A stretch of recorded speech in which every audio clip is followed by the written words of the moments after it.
Genèse chapitre 12. Lisons Genèse chapitre 12 à partir des versets 1 à 3. Est-ce qu'on peut lire Genèse chapitre 12, versets 1 à 3 rapidement?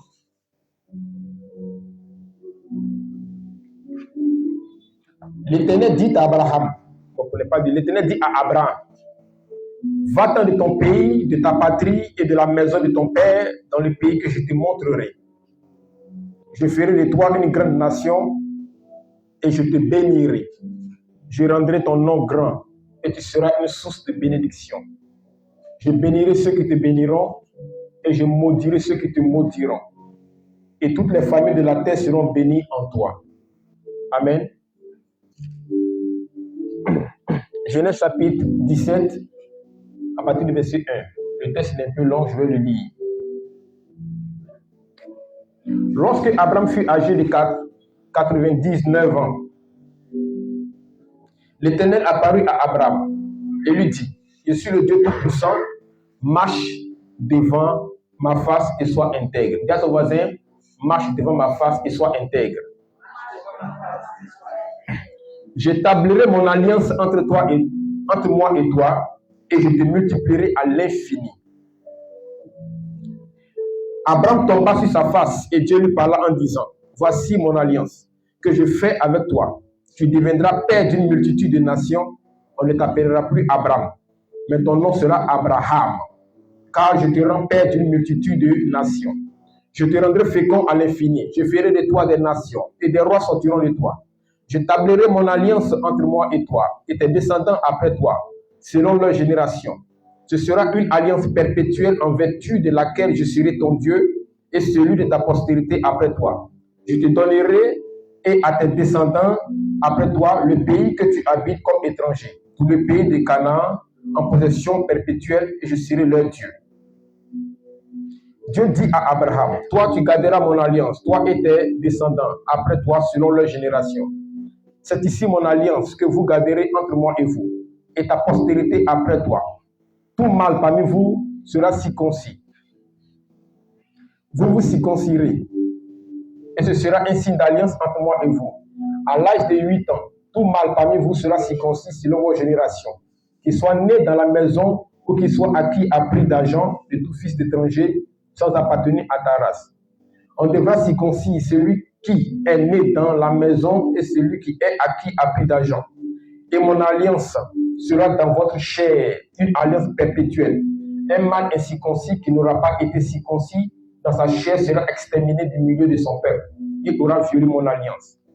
Dieu dit à Abraham, tu ne donneras plus à Sarahi, ta femme, le nom de Sarahi, mais son nom sera Sarah. Je la bénirai et je te donnerai d'elle un fils. Je la bénirai et elle deviendra des nations. Des rois de peuples sortiront d'elle. Abraham tomba sur sa face. Il rit et dit en son cœur, naîtra-t-il un fils à un homme de 100 ans? Et Sarah, âgée de 90 ans, enfantera-t-elle? Et Abraham dit à Dieu, oh, qu'Ismaël vive devant ta face. Dieu dit, certainement, Sarah, ta femme, t'enfantera un fils, et tu l'appelleras du nom d'Isaac.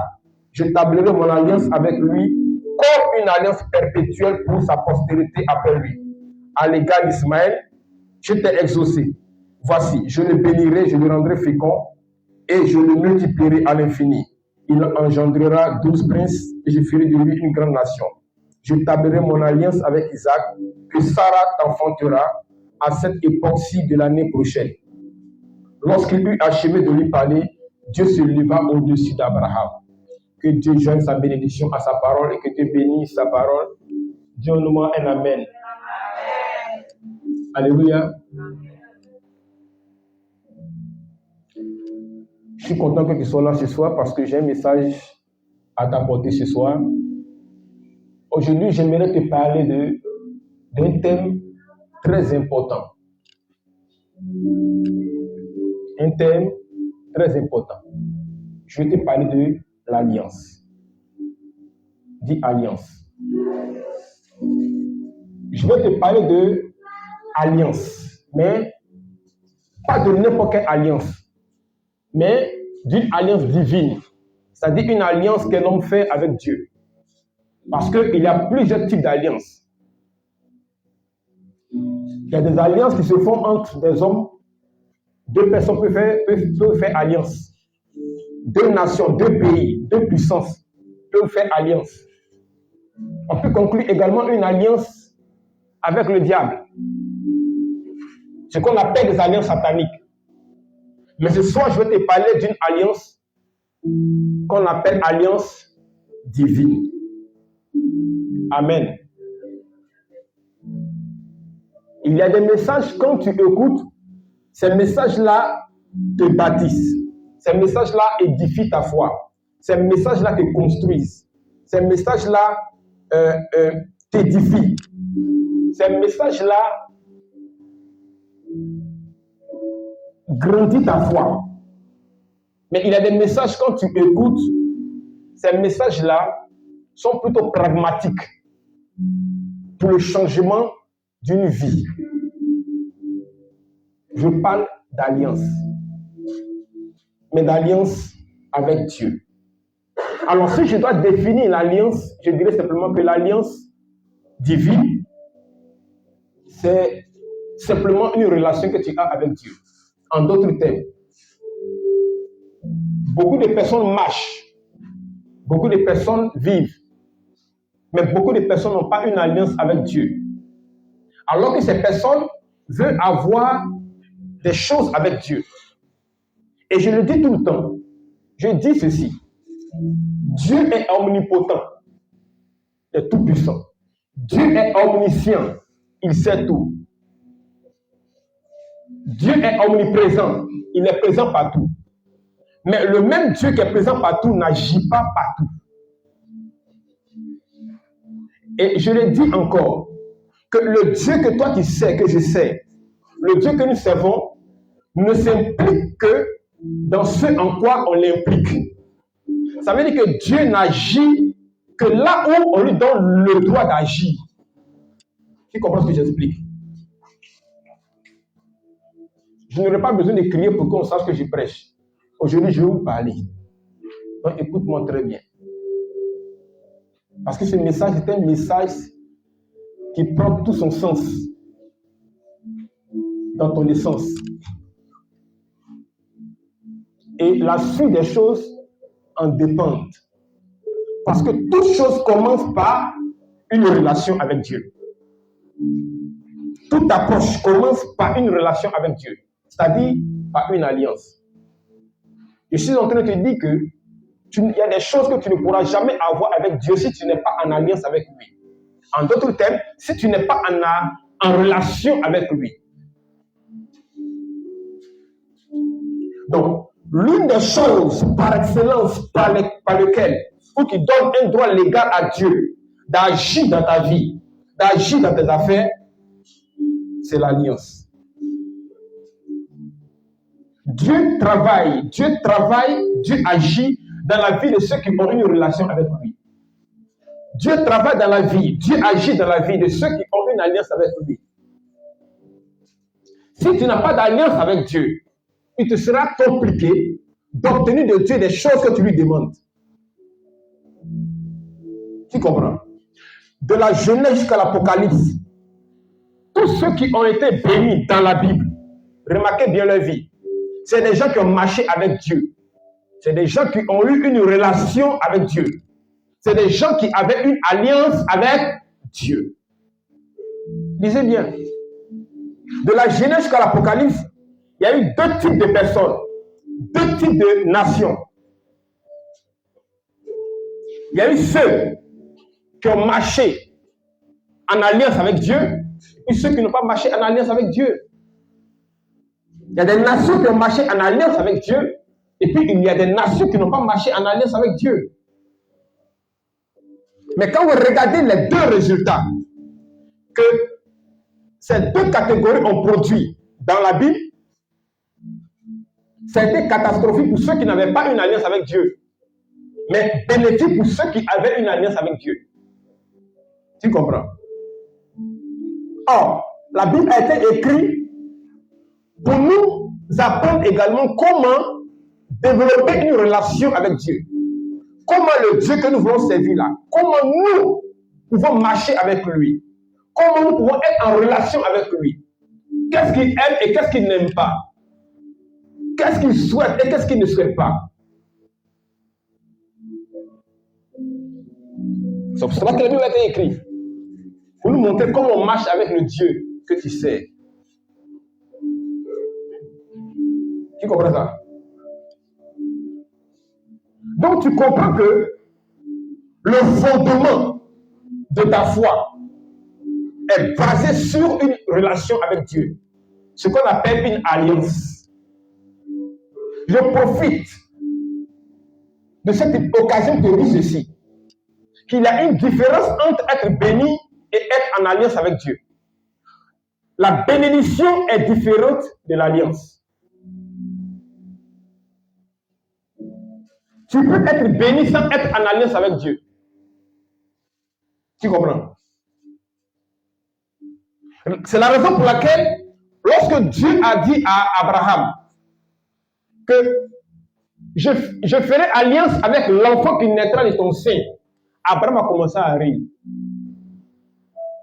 Parce que déjà, il avait un fils qui s'appelle Ismaël. Il a eu Ismaël avec une servante.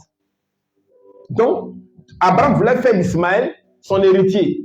Puisque là, maintenant, il avait 99 ans, 100 ans là-bas. Donc, il voulait faire d'Ismaël son héritier. Dieu dit non. Ismaël ne sera pas ton héritier, mais c'est l'enfant qui sortira de ton sein. L'enfant qui naîtra de Sarah et toi. C'est lui qui sera l'héritier. Parce que c'est avec lui que je vais tisser, conclure une alliance. Quand Abraham a entendu ça, la Bible dit que Abraham a dit qu'Ismaël vive. Il dit qu'Ismaël vive. Comme si Dieu voulait, pour Abraham, c'est comme si Dieu voulait supprimer Ismaël pour positionner l'enfant qui va naître. Il dit, même si je dois avoir un héritier de grâce, Ismaël aussi c'est mon fils. Pardon, qu'il vive. Dieu dit, il n'y a pas de souci, Ismaël vivra. Mais ça ne va pas empêcher que Ismaël et Isaac naissent. Et Dieu dit ceci. Certainement, Sarah, ta femme, t'enfantera un fils et tu l'appelleras du nom d'Isaac. J'établirai mon alliance avec lui comme une alliance perpétuelle pour sa postérité. En ce qui concerne Ismaël, je t'ai exaucé. Voici, je le bénirai. Donc Dieu dit, il bénit Ismaël. Mais celui avec qui il va avoir une relation, celui avec qui lui, Dieu va marcher, il va s'appeler Isaac. Donc, il y a une différence entre celui qui est béni et celui qui est en alliance avec Dieu. Tu peux être béni sans être en alliance avec Dieu. Voilà pourquoi vous voyez les fils d'Ismaël, vous les connaissez. Ils prospèrent, ils sont bénis et tout, mais ils n'ont pas d'alliance avec Dieu en tant que tel. Maintenant, les fils d'Isaac, ceux qui veulent, auront ou ont une alliance avec Dieu. Celui qui est béni, mais qui n'a pas une alliance avec Dieu, il peut avoir des richesses, des maisons, des voitures, des biens et tout. Mais à la différence de celui qui a une alliance, c'est que lui, ses biens ne sont pas sécurisés. Ses biens ne sont pas protégés. Ça veut dire que tu peux perdre tes biens à tout moment. Tu peux perdre ta position à tout moment. Tu peux perdre ton poste à tout moment. Tu peux perdre tes affaires à tout moment. Tu es béni, mais tu peux perdre ces choses à tout moment. Mais celui qui a une alliance avec Dieu, la Bible dit que ce dernier marche sous le regard de Dieu. Voilà pourquoi Dieu a dit à Abraham, j'établis mon alliance avec toi, marche devant ma face. Une manière de dire, j'aurai l'œil sur toi. Parce que si toi et moi nous marchons, que je te dis marche devant moi, ça veut dire que j'ai l'œil sur toi, je te vois. Mais toi, tu es devant, tu ne me vois pas. Mais moi, je te vois. Donc tu marches dans ma présence, tu marches sous mon regard, protecteur et toutes ces choses. Donc quand Dieu dit à Abraham, marche devant ma face, il est en train de dire à Abraham que désormais, parce que nous avons une alliance, tout ce que tu vas faire là, j'aurai le regard dessus. Ça, c'est quand tu es en alliance avec Dieu. Dieu a le regard sur tout ce que tu fais. Quand un malheur vient, Dieu est le premier à voir ça avant toi. Quand un danger arrive, Dieu voit ça avant toi. Qu'il soit devant ou derrière toi, Dieu voit. Et parce que tu as une alliance avec Dieu, Dieu s'impliquera dans tout ce que tu fais. La guerre est devenue la guerre mondiale. Pourquoi? Deux pays se mettent en guerre. Et puis la guerre devient mondiale. Pourquoi?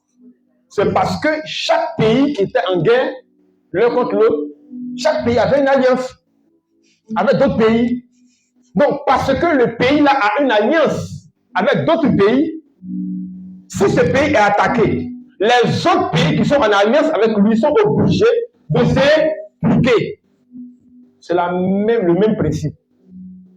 Quand tu es en alliance avec Dieu, quand tu as quelque chose ou que tu as un combat, Dieu est obligé de s'impliquer. Pourquoi? Parce que c'est l'alliance qui donne le droit légal à Dieu d'agir dans tes affaires, dans ta vie. Dieu défendait beaucoup Israël. Pourquoi? Parce qu'Israël était en alliance avec Dieu. Tu comprends ce que j'explique? Fais comme ça si tu comprends. Écoute-moi très bien. Parce que c'est le type de message qui change tout. Si tu as compris ça, que tu as pratiqué ça, ça change tout. Tu vas voir la différence. Entre quand tu étais chrétien ou chrétien, simple, et puis quand désormais tu auras une alliance avec Dieu, tu vas voir la différence. Moi, j'ai des enfants qui ont une alliance avec Dieu. J'ai des enfants qui n'ont pas une alliance avec Dieu. Il y en a qui n'ont pas d'alliance avec Dieu.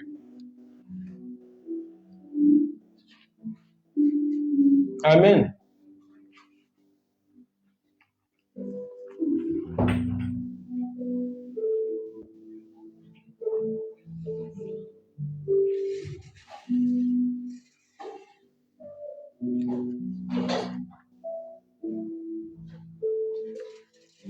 Dieu, à un moment donné, voulait bénir les familles de la terre.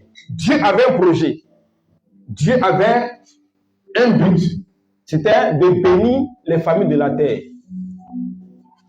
Mais Dieu se sert des êtres humains pour bénir d'autres humains. Donc Dieu se sert des hommes pour bénir les hommes. Ok? Donc, puisque le projet de Dieu doit s'accomplir, il faut qu'il trouve quelqu'un, un instrument, un point de contact, que lui, Dieu va utiliser, et à travers lui, les autres familles de la terre seront bénies. Et Dieu va trouver un gars qui s'appelle Abraham. Et il dit à Abraham, je te rendrai grand, je te bénirai, je te multiplierai, je te rendrai prospère. D'accord? Et à partir de toi, toutes les autres familles de la terre seront bénies. Mais à une condition, c'est que tu quittes ta famille, ton pays, tes parents, il faut quitter. Dans l'instant où Abraham dit d'accord, l'alliance est scellée. Voilà ce que je vais faire pour toi. Mais à condition que, si tu respectes les conditions, on est en alliance. Tu fais ta part, je fais ma part. Et cette action s'appelle clause. En d'autres termes, quand on parle d'alliance, ils sont plutôt. Une alliance est régie par ce qu'on appelle des clauses, des accords. Je vais te bénir. Et par toi, je vais bénir aussi les familles de la terre. Voilà ce que je vais faire. Mais c'est avec toi que je vais faire. Mais pour que cela puisse se faire, voici moi ce que je te demande. C'est de quitter. De sortir de là où tu es pour partir. Ça, ce sont les causes. Et quand Abraham a respecté par obéissance, il a quitté, il est entré en alliance avec Dieu. Donc, ce que Dieu a promis faire avec Abraham, Dieu l'a accompli. Pourquoi? Parce qu'Abraham a fait sa part et Dieu aussi fait sa part. Et effectivement, par Abraham, Les familles de la terre sont bénies. Aujourd'hui, par Abraham, tu es béni. Les familles de la terre, il n'a pas dit les juifs. Tous ceux qui sont familles de la terre, là, tu es concerné. Tu comprends? Donc, comme Abraham n'est pas ivoirien, comme toi, et que c'est un juif, d'accord? Qu'est-ce que Dieu fait? Il faut que la promesse que Dieu a eu à faire à Abraham puisse toucher toi. Alors, entre Abraham et puis nous, parce que nous, on nous appelait à l'époque les païens. Il y avait ceux qui étaient en alliance avec Dieu, ceux qui étaient les juifs, et puis il y avait nous. Nous qui n'étions pas des juifs là, nous qui ne sommes pas des juifs là, on nous appelle les païens. Donc ça veut dire que les promesses que Dieu a eu à faire ne nous concernaient pas. Ça concernait les juifs. Alors, qu'est-ce que Dieu va faire? Pour que désormais, nous soyons des juifs par adoption. Pour que ce que Dieu a promis puisse nous aussi nous arriver. Parce qu'il y a une cassure entre Abraham et nous. Donc, il faut qu'il y ait un point de contact. Et ce point de contact s'appelle Jésus. Est-ce que vous comprenez? Donc, Jésus est celui qui est considéré comme un pont, qui nous lie aux promesses d'Abraham. À nos promesses, mais qui se retrouvent à Abraham. Donc, Jésus est entre nous et Abraham. Ainsi, toutes les bénédictions que Dieu a dit à Abraham nous concernant, par Jésus-Christ, nous l'obtenons aussi. C'est la raison pour laquelle nous sommes des juifs. Prophétiquement, nous sommes des juifs par adoption. Et tu sais pourquoi tu es juif? Parce que quand tu es juif, tu appelles ceux qui ne sont pas juifs païens. Mais aujourd'hui, toi, tu appelles ceux qui ne sont pas chrétiens païens. Pourquoi? Parce que tu es juif. Donc, par Jésus-Christ, tu es devenu juif par adoption. Donc, désormais, les bénédictions qui étaient en Abraham sont aussi en toi par Jésus. Donc, toutes les familles de la terre sont bénies grâce à Jésus, qui a été le pont entre les promesses dites à Abraham et nous. Donc, nous sommes devenus maintenant les juifs. C'est nous maintenant qui appelons ceux qui ne sont pas en Jésus les païens. Le jour va venir à Christ, ils vont aussi appeler d'autres personnes païens. Alléluia. Donc, nous sommes bénis. Dès ton voisin, c'est la bonne nouvelle qu'elle a. Comment ça dit ton voisin, dis que tu es béni? Est-ce que tu sais que tu es béni? Ah, est-ce que tu sais que tu es béni? Amen. Donc, dans affaire d'alliance, il y a des clauses. Écoute-moi. Ce qui fait la force d'une alliance, c'est le respect des clauses. C'est-à-dire, c'est le respect de notre accord. Tant que nous allons respecter notre accord, notre alliance tiendra. Donc, la force spirituelle d'une alliance, c'est le respect des clauses. Maintenant, écoute-moi. Si tu veux être en alliance avec Dieu, il y a 3 choses que tu vas observer. Première chose, il y a le mot quitter. Écoute-moi. Il y a le mot quitter. Raison pour laquelle Dieu a dit à Abraham, tu quitteras. Il y a quelque chose que tu dois quitter. Pour être en alliance avec Dieu, là, il y a quelque chose que tu dois quitter. Pour Abraham, c'est sa famille. Mais toi, c'est quoi? Fouille bien dans ta vie, il y a quelque chose que tu dois quitter. Parce qu'on ne fait pas alliance avec ça. C'est la raison pour laquelle vous allez voir qu'il y a des gens qui étaient au début en alliance avec Dieu, mais après, ils sont tombés dans des choses et puis ils ont mal fini dans la Bible. Salomon était en bon terme avec Dieu, dans une bonne alliance, mais à cause de femmes, il a perdu, il est mort. Il y a des rois qui sont venus, ils étaient en bon terme avec Dieu, dans l'alliance avec Dieu. À un moment donné, ils ont commencé à adorer d'autres dieux, ils ont commencé à rentrer dans le péché. L'alliance est brisée, ils sont morts. Je ne dis pas que c'est ça qui les a tués, mais c'est pour vous dire qu'ils sont mal morts, ils ont bien commencé, ils ont mal fini. Les Samson étaient en bonne alliance avec Dieu, mais à cause de femmes, péché, l'alliance est brisée. Mais le Dieu qui te protège là, il te protège grâce à l'alliance que tu as avec lui. Et cette alliance l'implique. Maintenant, toi, tu décides d'adorer votre Dieu. Alors, c'est comme si tu as brisé l'alliance. Dieu te quitte, tout le monde peut t'avoir. Tu vas comprendre. Je vais doucement, tu vas comprendre. Mois de mai, on va se faire, on va se montrer les choses. Ça va se savoir. Donc l'alliance exige de quitter forcément quelque chose qui pourrait compromettre ou mettre en doute ta relation avec Dieu. Il faut quitter quelque chose pour bien vivre ton alliance. La partie est bizarre. Hein? Mais chacun sait ce qu'il doit quitter. Hein? Deuxième chose, il a demandé à Abraham de marcher devant sa face. Donc, première chose quitter, deuxième chose, marcher devant sa face. Quand il dit à Abraham, marche devant ma face, c'est pour qu'il soit dans le viseur de Dieu. Première chose. Mais ce n'est pas seulement ça. Quand il marche devant ma face, ça veut dire que tu ne peux marcher uniquement que devant ma face et non pas devant la face de d'autres choses. De reprendre? Ça me suit même. Mais je parle fort. Français est compliqué. Ouais, je me concentre que ça pour que tout le monde comprenne. On me comprend ce que sinon c'est bon. C'est bien tranquille quoi. Je ne parlerai pas d'eschatologie, je ne parlerai pas de théologie, sinon ça sera compliqué. Exégèse, herméneutique, non, je ne dirai pas ces mots. Je parle français terre à terre pour qu'on comprenne. Amen, amen. Ici, on te dit ceci. Première chose, tu quittes quelque chose. Quitte ton péché, quitte des choses. Hein? Deuxième chose, marche devant la face de Dieu. Quand Dieu dit à Abraham, marche devant ma face parce qu'on a une alliance, ça veut dire que il ne faudrait pas que je te surprenne en train de marcher devant la face d'un autre Dieu. En d'autres termes, tu ne peux avoir qu'un seul Dieu. Et le seul Dieu que tu peux avoir, c'est moi. Tant que tu vas marcher devant ma face, on est ensemble. Mais si tu commences à adorer un autre Dieu, alors ça veut dire que tu ne marches plus devant ma face. Tu commences à marcher devant la face d'un autre Dieu. Donc quand il dit marche devant ma face, il ajoute et sois intègre. Donc on parle aussi d'intégrité. Donc un, quitter.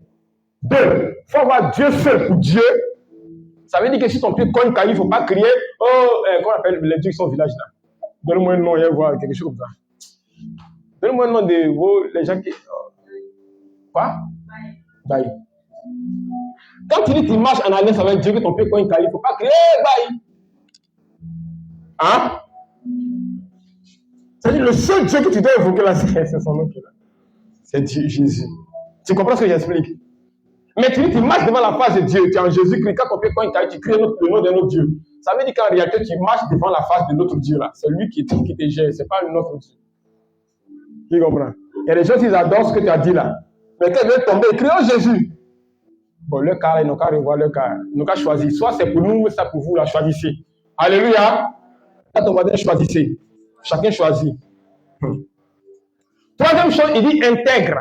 Sois intègre. C'est-à-dire que marche dans l'intégrité. C'est-à-dire sois intègre. On parle alors d'intégrité. C'est-à-dire que sois entier. Sois honnête. Si tu veux être en Dieu, sois en Dieu. Ton tout. Ton nez n'est pas en Dieu, ton orteil est pour l'autre. Sois intègre dans ta marche avec Dieu. Un, quitte. Deux, marche devant ma face. Avoir un seul Dieu, moi seul. Deux, faut être vrai avec moi. Faut être intègre. Marche dans l'intégrité, dans la vérité. Sois honnête, sois entier. Ne sois pas compromis. Que je te fasse confiance. Que je crois en toi. Il faut amener Dieu à croire en toi. Il ne faudrait pas que Dieu doute de toi. Voici les causes d'une alliance. Si ça là c'est respecté, tu as gagné. Mais là, tu es intègre. C'est-à-dire que si tu as commencé une alliance avec Dieu, va jusqu'au bout. Même si c'est chaud comme un comment. Même si tu es tenté d'aller voir d'autres dieux. Même si tu es tenté d'aller voir un marabout. Mais tu dis à cause de l'intégrité, je tiens bien, je tiens bon, je reste ferme. À la fin de ce combat, j'aurai la couronne. Oh, donne-moi la même bien. C'est ce que je dis. Parce que des moments viendront où tu auras l'impression que Dieu n'est pas avec toi. Je te dis quelque chose. Tu l'appelles même, il bouge ses oreilles. Tous tes yeux, tu ne vois pas. Tu te sens seul dans un désert. Tu auras l'impression que Dieu t'a abandonné. Non, celui qui est en alliance avec Dieu, même si tu n'entends pas Dieu, Dieu est là. Parce que par moment, Dieu va éprouver ta relation avec lui pour voir si vraiment ton affaire là, c'est sérieux. Là, une femme de Job, elle et puis son mari priaient Dieu. Mais lorsque Job a été éprouvé, quand Job a été éprouvé, c'est là on a vu ce qui était dans le cœur de la femme de Job. Job a commencé à avoir tuberculose, ulcère, gale, tout ce que vous pouvez imaginer. Lui, il avait ça. La dame l'a fait jusqu'à un moment donné, elle dit, Job, je suis fatigué. Maudit Dieu, il faut le maudire, et puis tu vas mourir en paix. C'est pas un bon Dieu, il faut. Et puis elle a quitté Job. Donc, vous voyez qu'il a fallu ça. Pour qu'on sache que son alléluia faisait là. Dieu s'était intéressé. C'est pas bon, alléluia. En d'autres termes, elle était avec Dieu parce que tout allait bien. Tu vois, il y a des gens, quand tout va bien, là, ils sont dans la prière, chic, tu vois. Mais à un moment donné, Dieu va éprouver ça. Parce que Dieu, lui, il sait quelque chose. Mais Dieu me veut que toi, tu saches ce qu'il y a dans ton cœur pour lui. Parce que si lui te dit que tu ne m'aimes pas, tu vas dire c'est faux. Ah Seigneur, je t'aime. Tout le temps, je viens la prier ici, je vais à l'église, je fais du bien à mon prochain, je ne vois pas, je ne touche pas. Je t'aime. Tu ne vas pas croire, n'est-ce pas? Donc, qu'est-ce qu'il fait? Lui-même, il met une épreuve devant toi. Pour voir, pour que toi-même, tu découvres que tu entends toi-même ta propre voix dans tes propres oreilles. Qui aurait cru qu'un jour la femme a dit à son mari, maudit Dieu, il faut mourir. Parce que Job était milliardaire. Mais dès que Job a été pauvre, il appauvri, il a perdu son poste, il a perdu son travail, il a perdu son mariage, il a perdu, je ne sais pas, sa promotion, il a perdu sa santé, il a perdu tout. Pour lui dire qu'il ne peut pas supporter galère, moi je m'en vais. Tiens, ça vous arrive non? J'avais un gars, c'est chic, il a lâché, puis à un moment donné, les gars ont perdu tout. Vous mangez à la maison, mais c'est pas là. C'est ton alloco qui vend la main, qui prend payer maison. À un moment donné, tu dis, tiens,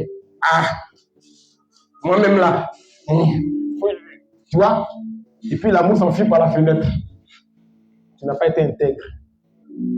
Et puis bizarrement, quand il parle net, le gars, sa situation se décante. Il devient comme dangereusement milliardaire. Maintenant, voilà, quand tu es revenu, tu fais des techniques d'approche. Le coucou, le message coucou, là, tu envoies. Il fait vu ignorer. L'amour, c'est pas la guerre, c'est pas comme ça, hein. C'est comme ça. C'est tsunami même. Alléluia. Sois intègre. Quand tu aimes ton mari, là, Dieu va te prouver. Quand tu aimes ta femme, il va te prouver. Quand tu aimes quelque chose, là, il te prouve. Donc, quand tu l'aimes, il va te prouver pour voir un peu si vraiment tu l'aimes. Il fait ça. Tu vois, non?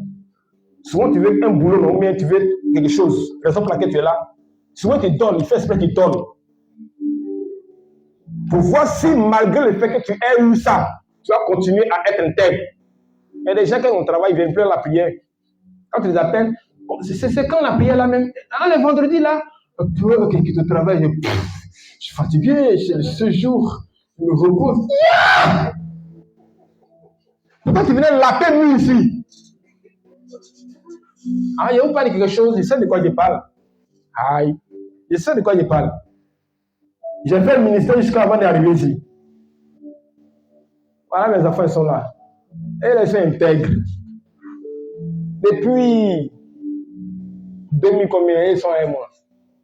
Ils savent avec qui on a commencé, ils savent avec qui on est resté, ils savent avec qui, ceux qui sont plus là, ils savent. Ils sont là.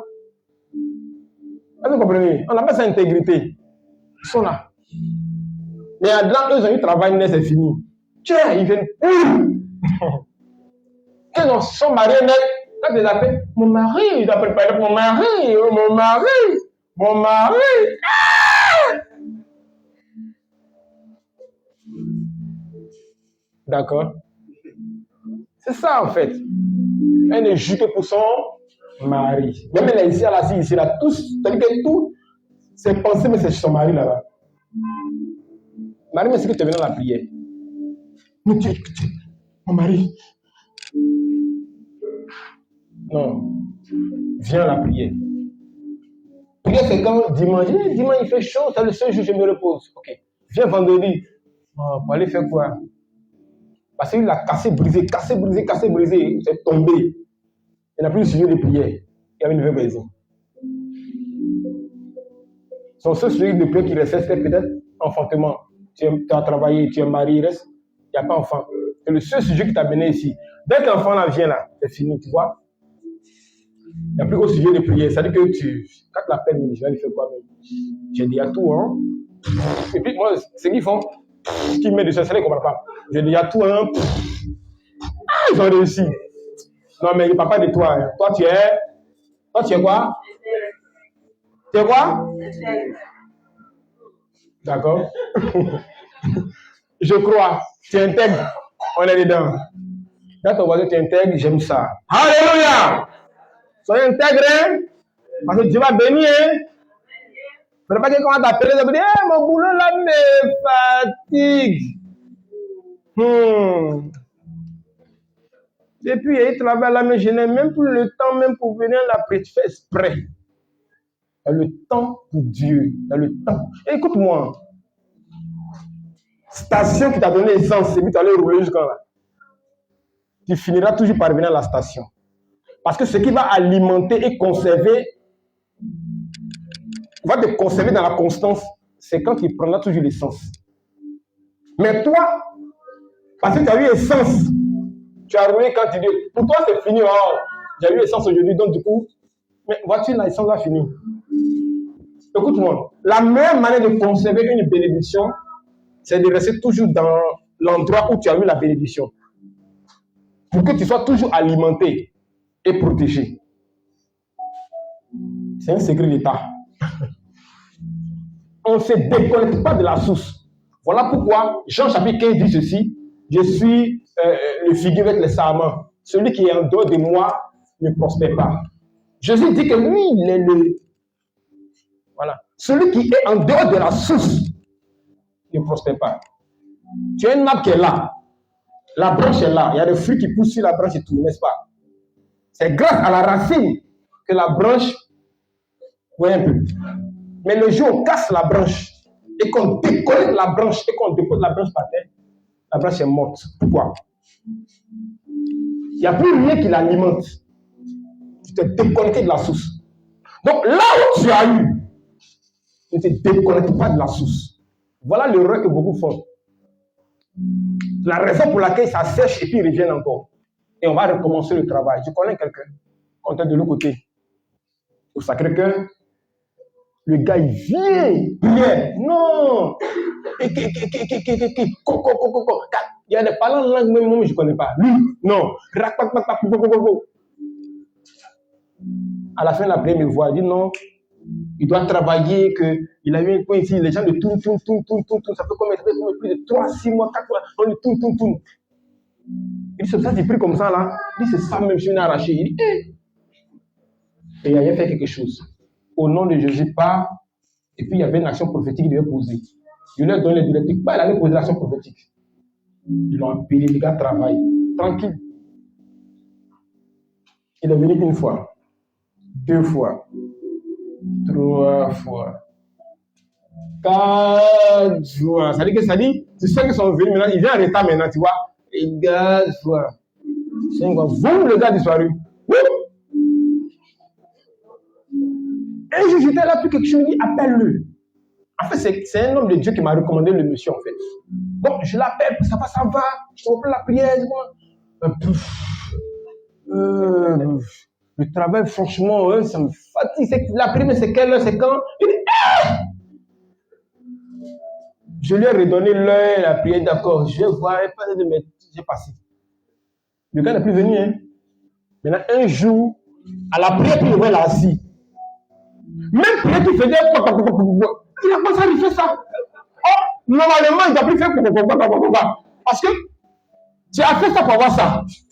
Maintenant, Normalement, tu dois plus faire. Il y a autre chose que tu dois faire maintenant pour. Maintenant, c'est les chocos. Oh Seigneur Jésus, bénis-moi, bénis. Seigneur, tu m'as béni, je vais te rendre grâce. On a senti que toi, c'est bon. Mais il sent que c'est le même. Je suis sûr qu'il y a quelque chose qui n'est pas clair. À la fin de la prière, pendant que j'ai fini la prière, mes enfants me reçoivent là. Le gars a arrêté, il ne va pas, hein, il a arrêté. Je l'ai fait tourner. Même ceux qui passent ne m'appellent pas, mais ma fille, c'est comment? Tellement je ne veux pas que le gars m'appelle. Et il sait que ça, là, il lui parler mal. Non, moi, il parle mal, hein, je vous dis en même temps. Non, moi, mais appelle ma fille, c'est comment? Papa, d'accord. Il est venu. Oui, papa. C'est le plus belge, c'est papa maintenant. Papa. Et ça va. On dit combien longtemps tu ne voyais plus, hein? Il dit non. Ça va. Tu vois le travail que tu as pris là? Il dit oui, oui. Bon, on a fait commencer, après on a changé de directeur, il y a un blanc qui est venu, il a fait façon, bon, il dit ceux qui sont venus, il raconte l'histoire, moi mon nom est Mario, mais c'est-à-dire que, moi je n'étais pas prêt pour lui. Peut-être tu as gagné temps. Tu vois, non? Voilà, tu n'es pas dit. Non, oui, il me raconte, ah bon? Donc, tu as travaillé. Il dit, oui, j'ai eu le travail. Non, je comprends pourquoi tu t'appelles deux fois. Oui, c'est ça. C'est pour cela que je te dis que la dernière fois, je sais comment en fait. Il dit, oh, donc tu veux quoi? Bon, je suis venu pour prier pour que Dieu... Il dit, non, non. Je n'ai pas manqué de lui dire. Il dit, Dieu là, on ne fait pas ça avec lui, on ne fait pas ça. Tu n'as pas ton... Faire œuvre de Dieu là, c'est pas... Affaire de berger, ou de quoi là, c'est pas comme ça. Est-ce que vous comprenez même? Genre, il a ton père là qui est là, tout. Non, c'est pas comme ça. Hein. Je lui ai parlé la vérité, je lui ai dit des choses. Et on ne fait pas ça avec Dieu. Dieu même, je n'ai pas vu. Tiens.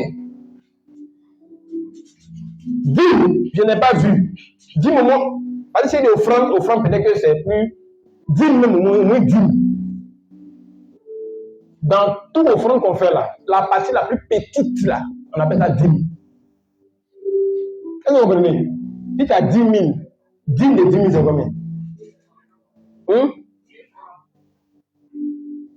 C'est 1000 francs levé pour dire, je bénis le Seigneur avec ça là. Ça coule ça là, toi tu viens pleurer la prière. 10 000. Je n'ai pas dit faire offrande, il dit 10 000.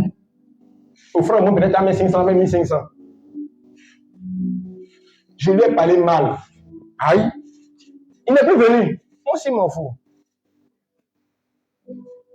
On peut continuer. Mais ce n'est pas ton cas. Toi, tu vas venir. Amen. Donc, il y a ce qu'on appelle la clause du contrat. Quand c'est respecté, ça marche. Amen, amen. Écoutez-moi, moi, il y a un passage rapidement. Rapidement. Genèse 26, verset 4 à 5. Vous allez comprendre quelque chose. Vous savez que Dieu, disons plutôt, Abraham, quand Dieu lui a dit de quitter là où il était, effectivement, il a quitté. Mais il n'est pas parti seul. Il est parti avec son épouse et puis son neveu Lot. Vous connaissez Lot? Notre cousin là. Abraham part avec Lot. Et à un moment donné, les bergers de Lot et les bergers d'Abraham vont faire palabre. Donc, ils doivent se séparer. Et puis, Abraham demande à Lot, choisis un territoire où tu iras, moi aussi j'irai où le Seigneur voudrait que je parte. Lot est parti, et le territoire où Lot est parti, c'était à Sodome et Gomorrhe.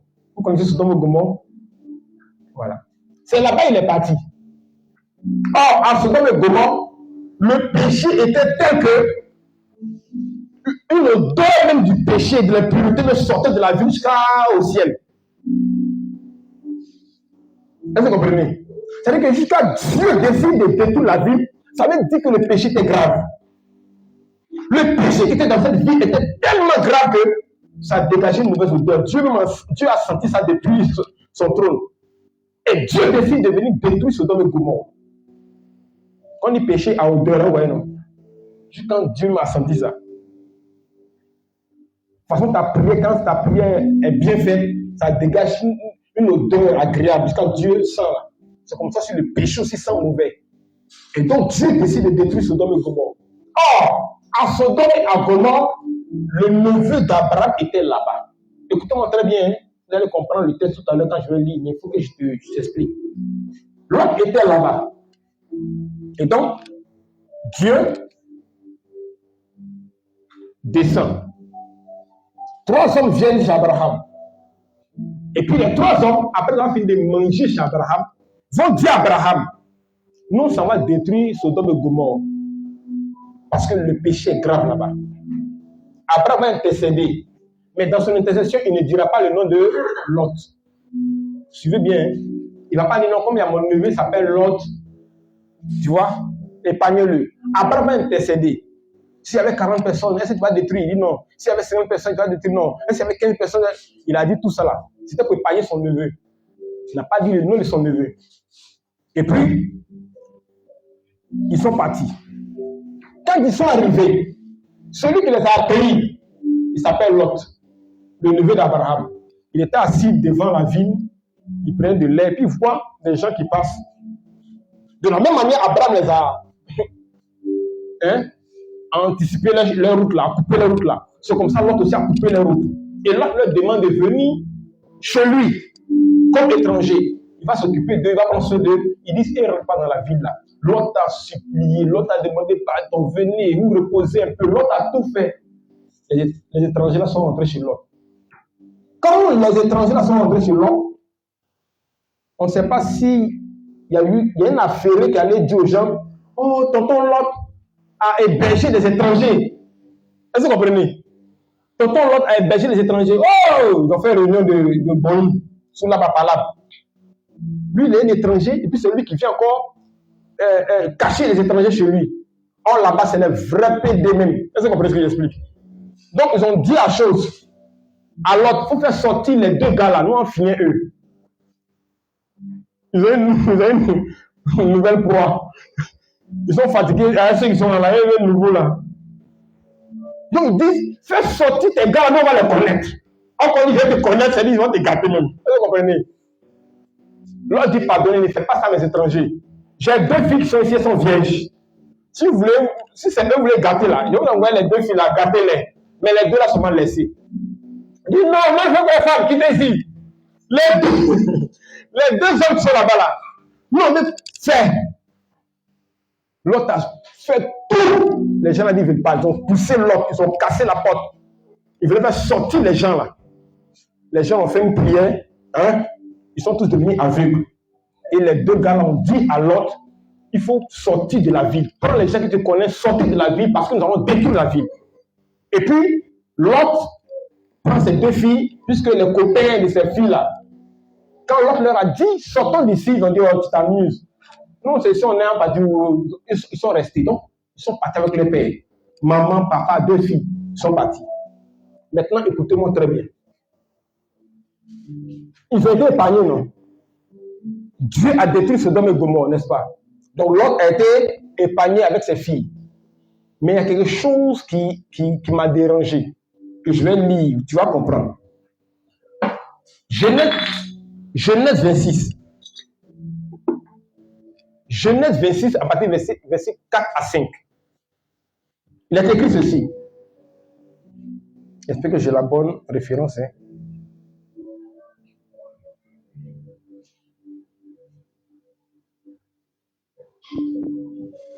Est-ce que j'ai la bonne référence là?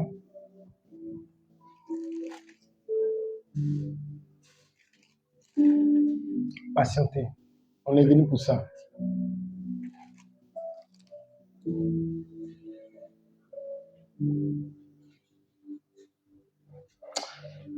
Prenons Genèse 19. Il y a quelque chose là-bas. À partir du verset 29. Il dit ceci. Voici, j'ai trouvé grâce à tes yeux et tu as montré la grandeur de ta miséricorde à mon égard en me conservant la vie. Mais je n'ai pu me sauver à la montagne avant que le désastre m'atteigne et je périrai. Voici, cette ville est assez proche pour que je m'y réfugie et elle est petite. Oh, que je puisse m'y sauver. N'est-elle pas petite et que mon âme vive? Et il lui dit, voici, je t'accorde encore cette grâce et je ne détournerai pas la vie dont tu parles. À toi de t'y réfugier, car je ne puis rien faire jusqu'à ce que tu y sois arrivé. C'est pour cela que l'homme a donné à cette ville le nom de Soar. Le soleil se levait sur la terre lorsque l'autre entra à Soar. Alors l'Éternel fit pleuvoir du ciel sur Sodome et sur Gomorrhe du souffle et du feu par l'Esprit, de par l'Éternel. Il détruisit ces villes, toute la plaine et tous les habitants de la ville et les plantes de la terre. La femme de l'autre regarda en arrière et elle devint une statue de sel. Abraham se leva de bon matin pour aller au lieu où il s'était tenu en présence de l'Éternel. Il porta ce regard du côté de Sodome et de Gomorrhe et sur tout le territoire de la plaine. Et voici, il vit s'élever de la terre une fumée comme la fumée d'une fournaise. Lorsque Dieu détruisit les villes de la plaine, il se souvint d'Abraham et il fit échapper Lot du milieu du désastre, par lequel il bouleversa les villes où Lot avait établi sa demeure. J'ai expliqué, non? C'est pas compliqué. Quand Lot a quitté la ville, là, il est parti. Et la Bible dit qu'Abraham, il a vu une fumée vers Sodome et Gomorrhe. Il dit, hey, Dieu a détruit Sodome et Gomorrhe. Mon neveu, mon neveu. Mais on dit Lot a été épargné. Mais pas parce que Lot a été généreux. Écoutez très bien. La Bible ne dit pas que c'est parce que Lot a été généreux qu'il a été épargné. La Bible ne dit pas que c'est parce que Lot a sauvé ces anges-là qu'il a été épargné. Mais la Bible dit que quand Dieu détruisait Sodome et Gomorrhe, il s'est souvenu d'Abraham. En d'autres termes, il s'est souvenu de l'alliance qu'il a établie avec Abraham. Donc, si l'homme a été sauvé, ce n'est pas à cause de ses bonnes œuvres, mais c'est parce que l'alliance que Dieu avait avec Abraham a parlé à la faveur de Lot. Écoute-moi. Quand tu es en alliance avec Dieu, Dieu t'épargne. Mais il épargne aussi tes enfants. Il épargne aussi tes connaissances. Tu comprends ce que j'explique? Tout ce qui a le même sang que toi est inscrit dans l'alliance. Vous allez voir quand je parlerai des hôtels. Vous allez voir que si l'alliance, c'est qu'il y a hôtel.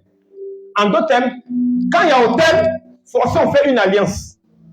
Maintenant, quand on bâtit un hôtel, automatiquement, la postérité de celui qui a bâti l'hôtel, sa postérité est inscrite dans l'hôtel par le lien de sang. Ça veut dire que ton papa a bâti un hôtel pour Dieu.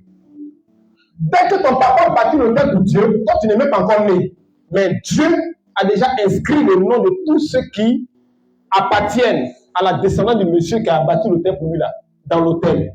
Donc le jour où tu nais, à cause de ton sang, l'hôtel te reconnaît. Et l'hôtel parle en ta faveur aussi. Je parlerai de ça, vous allez comprendre. Et c'est pareil de l'autre côté. Quand ton grand-père a bâti l'hôtel pour Satan, sa postérité là, a été inscrite dans l'hôtel. Quand tu nais, parce que tu as le même sang que celui qui a bâti l'hôtel pour Satan, l'hôtel te reconnaît. Peu importe là où tu es, même si tu veux voir là aux États-Unis, en Europe, partout. Quand l'heure de la réclamation viendra, l'hôtel va te réclamer, peu importe là où tu es. Pourquoi? Parce que l'hôtel fait reconnaître le sang de celui qui l'a bâti. En ses petits-fils, en ses enfants, à ses petites-filles, je ne sais pas, en sa famille. C'est la raison pour laquelle tu payes les conséquences de l'hôtel qui était bâti, toi tu n'étais même pas encore né.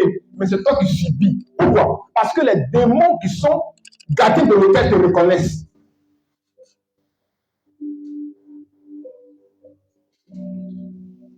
Je vais parler de ça bientôt. Dans le mois de mai, là. Tu vas comprendre qu'il n'y a pas d'hôtel. Dans tous les cas, quand on parle d'alliance forcée par l'hôtel, ça c'est clair. Je vais bien t'expliquer comment ça fonctionne. Pourquoi c'est comme ça. Mais je ne dis pas quand. Donc le jour qui vient, parce que tu as raté, c'est le jour-là, mais c'est ça.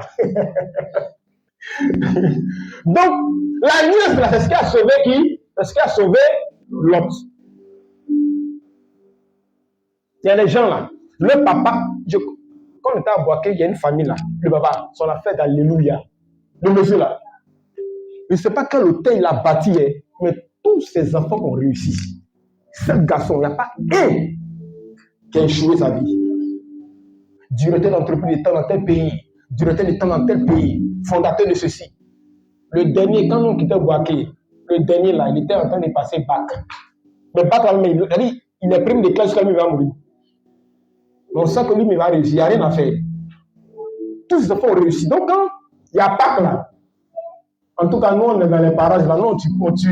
Quand ils descendent à Abidjan, c'est-à-dire qu'ils descendent à Baké là, c'est chez eux tous ont fait Pâques. Quand Pâques arrive là, on va se renseigner. Ils vont venir. Ils vont venir. Si eux, ils viennent, pourquoi moi, ils tuent mouton encore, pour tuer poulet? Eux, c'est les bœufs, ils tuent. Aïe! Le vieux, puis, vit longtemps. Parce qu'il a bâti un hôtel. Et l'hôtel là, il vieillit dans l'hôtel que l'hôtel a le monsieur est bien. Il va venir. Comme lui, on va donner l'information. Et tac là, on ne mange pas à la maison. C'est pas la peine de tuer le poulet ici. Le poulet maigre. Donc ça, moi, il vient de beurre. Mais quand les gars là descendent à Boaké, ils descendent. Non. On les a vus comme ça. Et les gars, voiture, on fait miroir. C'est-à-dire que la voiture brille même, non? C'est au village là, quand la voiture gare, parce que les enfants viennent s'arrêter.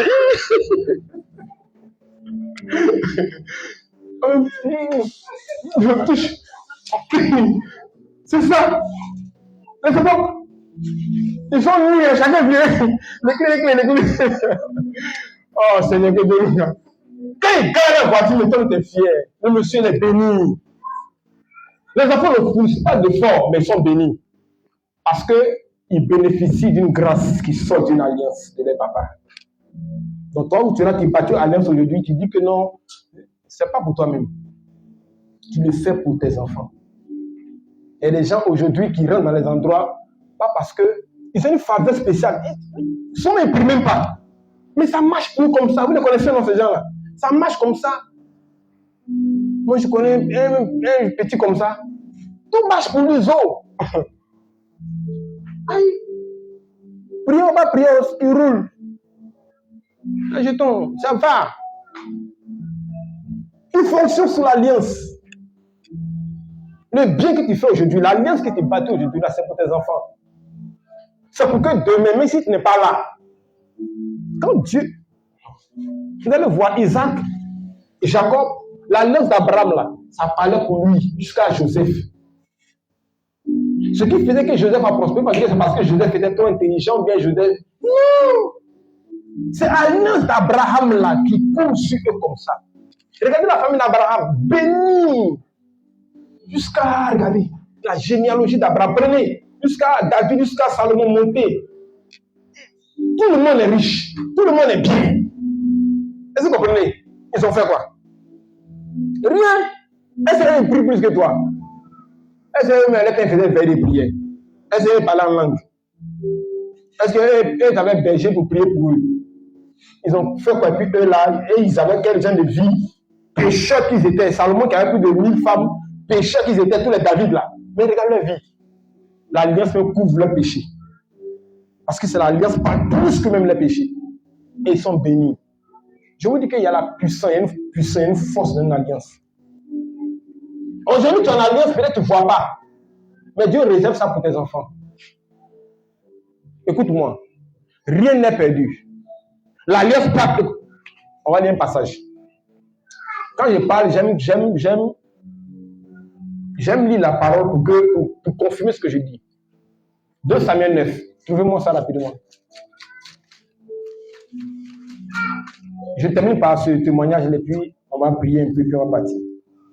2 Samuel 9. Non, avant de lire 2 Samuel 9. D'accord, 2 Samuel 9. Tu es prêt? Il s'est passé quelque chose là. Il faut que je vous explique. Ok. 2 Samuel 9, du verset 1 à 3. David dit, reste-t-il encore quelqu'un de la maison de Saül pour que je lui fasse du bien à cause de Jonathan? Il y avait là un serviteur de la maison de Saül nommé Siba, que l'on fit venir auprès de David. Le roi lui dit, es-tu Siba? Et il répondit, ton serviteur. Le roi dit, n'y a-t-il plus personne de la maison de Saül pour que je use envers lui de la bonté de Dieu? Et Siba répondit au roi, il y a un fils de Jonathan, perclus des pieds.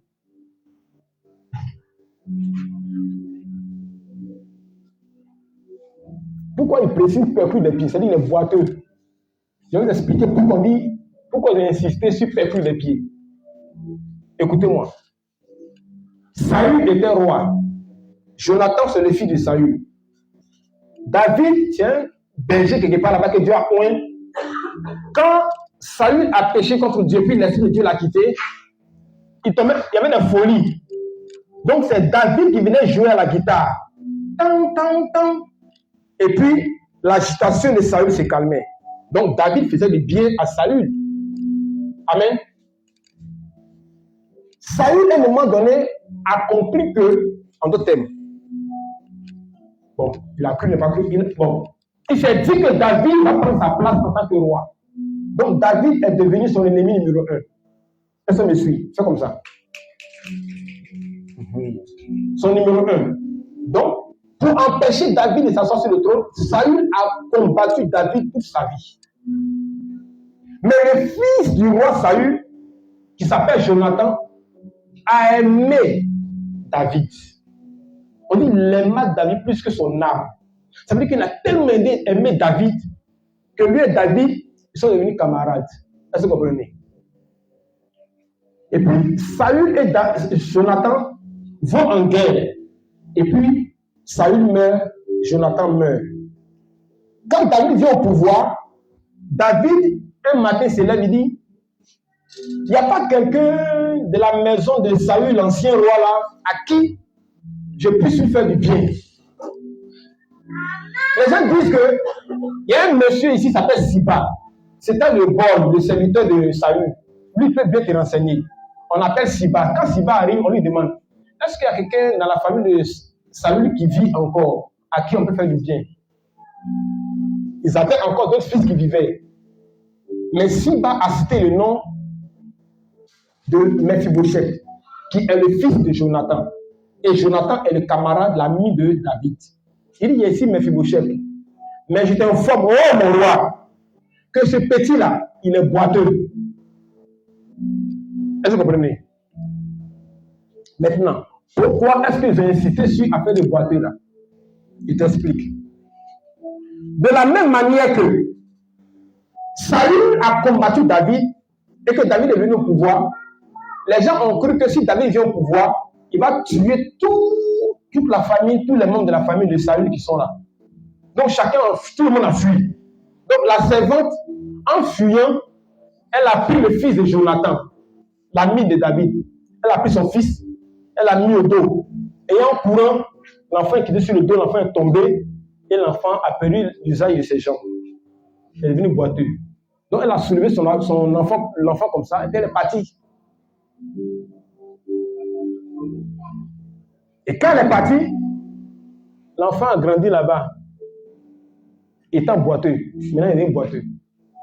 Maintenant, à un moment donné dans l'histoire de David, David fuyait. Au moment où André Saül le poursuivait là. Lui, il fuyait pour aller dans une ville. Arrivé dans la ville là, vous savez ceux qui l'ont empêché d'entrer dans la ville? Les aveugles et les boiteux. Ils ont empêché David d'entrer là-bas. Donc David a gardé rancune.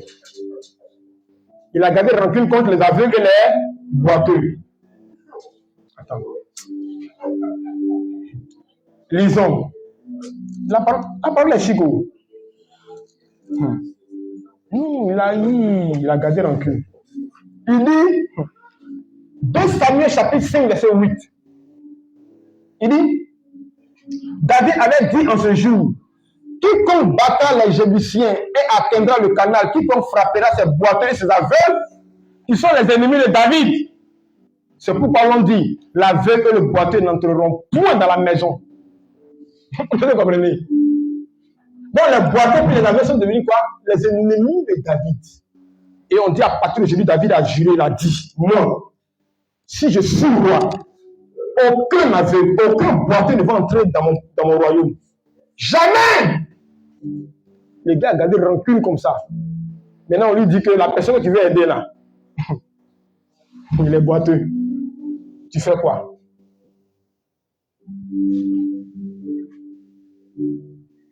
Malgré le fait que le petit soit boiteux, David l'a fait entrer dans sa maison. David a mangé avec lui à la table des rois. David a appelé le serviteur Siba. Il a parti aujourd'hui, Siba. Tu deviendras l'esclave de Mephibosheth. Ta famille là, vous allez travailler pour Mephibosheth. Tous les biens de Saül là, parce qu'il était roi, il avait de gros biens. Tous ces biens là, je me donne à Mephibosheth. Les champs, les immeubles, les voitures, les entreprises. Tout ça, je donne à Mephibosheth. Et comme lui, le boiteux ne peut pas travailler, c'est toi Siba encore qui était l'esclave de son papa, de son grand-père. C'est toi encore qui vas être l'esclave du petit. Donc toi et tes enfants, il avait 8 enfants. Vous tous devenez l'esclave des petits là. Maintenant la question c'est, pourquoi David a pu accepter qu'un boiteux mange à sa table, vive dans le palais avec lui, alors que lui-même il a dit ceci. Aucun boiteux n'entrera dans le temple, parce qu'ils sont tous des ennemis de David. Mais la permet que le petit vienne. Pourquoi? Je vais lire un dernier passage et puis on arrête. 1 Samuel chapitre 20, verset 14 à 16. La Bible, là, ça donne elle-même sa réponse. C'est pas compliqué. Tu vas comprendre pourquoi. On peut lire. On peut terminer. Jonathan parle à David. Quand Jonathan était vivant, lui avec David, ils vont causer. Parce que Jonathan a fait beaucoup de bien à David. Maintenant, Jonathan va dire quelque chose à David avant de mourir. Écoutez bien ce que Jonathan va dire à David. Jonathan dira ceci. Si je dois vivre encore, vais user envers moi de la bonté de l'Éternel. Et si je meurs, il dit à David, ne retire jamais ta bonté envers ma maison. Pas même lorsque l'Éternel retranchera chacun de tes ennemis de David de dessus la face de la terre. Quand Jonathan a fait alliance de reprendre, car Jonathan a fait alliance avec la maison de David. Que l'Éternel tire vengeance des ennemis de David. Jonathan dit que l'Éternel tire vengeance des ennemis de David. Alors que les boiteux là sont les ennemis de David. Or, le boiteux là, c'est lui son fils. Est-ce que vous comprenez? Maintenant, puisque dans leur alliance, la cause était quoi? Jonathan dit, voici la cause de notre alliance. Le jour où je meurs, que ta bonté ne quitte jamais ma famille. Fais du bien à ma famille. Est-ce que vous comprenez? C'est pour cela que lorsque David est venu au pouvoir, il s'est levé le matin et a dit, est-ce qu'il y a quelqu'un de la maison de Saül à qui je puisse faire du bien? C'est-à-dire pour honorer cet engagement. Et puis on lui dit qu'il y a un enfant qui est là, c'est l'un de tes ennemis, il est passé le boiteux. Il dit, même s'il est mon ennemi, parce que j'ai fait alliance avec son papa, c'est pas grave. Il n'a qu'à venir parler. Malgré la loi les interdit, l'alliance a parlé plus fort que la haine que David avait pour les boiteux. Qui comprend ce que j'explique? Ça veut dire que l'alliance peut te faire entrer dans des endroits, même si ces endroits sont interdits par tout le monde. Esther, son papa, son cousin Mardochée, c'était en alliance avec Dieu. Esther est entrée dans la cour royale et qu'elle a marié le roi. L'alliance peut faire beaucoup de choses, frère. Quand il y a l'alliance là, on s'en fout des lois. L'alliance s'en fout des lois, l'alliance s'en fout des interdits. Tant qu'il y a alliance avec Dieu, Dieu, il te fera entrer dans des endroits que toi tu ne peux pas espérer. Donc l'alliance est un élément par excellence par lequel Dieu ferme ses yeux souvent sur des choses que tu fais. Tu comprends même? À cause de l'alliance, Dieu souvent ferme ses yeux. C'est pas grave. C'est mon bras droit, c'est ma badéie. Elle va changer, on est ensemble. Alors pourquoi depuis là tu pêches, tu ne meurs pas parce que tu es en alliance avec Dieu. Donc, Dieu s'y en dit, ça va aller, ça va aller. Écoute-moi, l'alliance est plus forte que tout. L'alliance établit une relation avec Dieu. Tu peux marcher étant chrétien sans être en alliance. Mais si tu décides de faire alliance avec Dieu, automatiquement tu établis une relation avec Dieu. Désormais, tu marcheras devant la face de Dieu. Donc, ça veut dire que tout ce que tu feras désormais, Dieu va s'impliquer. Je te parle de quelque chose. Sois en alliance avec Dieu. Et l'alliance, tu peux la faire. L'alliance peut s'exprimer à plusieurs manières. Tu peux tisser une alliance à plusieurs façons. Tout dépend de toi. Là où tu vas tisser l'alliance, c'est là-bas que Dieu va s'impliquer. Mais il faut que tu aies une alliance avec Dieu. Est-ce que tu comprends? Il faut que tu aies une alliance avec Dieu. Donc si tu es chrétien puis tu n'as pas alliance avec Dieu puis tu marches comme ça, tu vois toi-même là, tu vois, tu marches mais tu n'es pas dans la relation. Tu vois, non? C'est comme tu peux être dans la maison d'un homme sans être femme de foyer. Tu es son colocataire. Ça existe, non? Parce que, écoute-moi, je termine. L'alliance a une force. Dis une force. L'alliance te protège. L'alliance te sécurise. L'alliance te bénit. L'alliance établit un rapport, une relation entre Dieu et toi. C'est l'alliance qui fait que tu peux dire que je suis camarade de Dieu et je suis ami de Dieu. Quand tu es en alliance, tu es en sécurité. Contrairement à celui qui est béni sans être en alliance. Quand tu es en alliance et que tu restes intègre dans ta marche, dans ton alliance avec Dieu, Dieu t'élève, Dieu te bénit. N'est-ce pas? C'est vrai, non? C'est vrai, non? Lui donne un témoignage. Mais je peux même peut-être voir son témoignage. C'est l'alliance. Et les gens rentrent en alliance. Demain, ils sont plus en alliance, on ne comprend plus. Dieu ne comprend plus. Toi, ça veut dire que toi, aujourd'hui, écoute-moi. Il y a des gens qui ont fait ce qu'on appelle une alliance financière. Tu peux rentrer en alliance avec Dieu en soutenant peut-être le ministère de Dieu. Ça aussi, c'est être en alliance avec Dieu. Je prends ce cas parce que je suis dans un ministère. Donc, si tu cherches comment faire alliance aussi, dans le ministère de Dieu aussi, tu peux faire alliance. Amen. Écoute-moi. Tu peux faire alliance. Tu peux dire, moi, désormais, je prends l'engagement de.